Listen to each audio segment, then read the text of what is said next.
ध्याये नित्यं महेशं रजतगिरिनिभं चारुचन्द्रावतंसं रत्नाकल्पोज्ज्वलाङ्गं परशुमृगवराभीतिहस्तं प्रसन्नं पद्मासीनं समन्तात् स्तुतममरगणैः व्याघ्रकृत्यं वसानं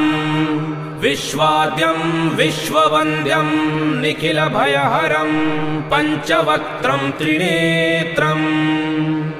ध्याये नित्यं महेशं रजतगिरिनिभं चारुचन्द्रावतंसं रत्नाकल्पोज्ज्वलाङ्गं परशुमृगवराभीतिहस्तं प्रसन्नं पद्मासीनं समन्तात् स्तुतममरगणैः व्याघ्रकृत्यं वसानं विश्वाद्यं विश्ववन्द्यं निखिलभयहरं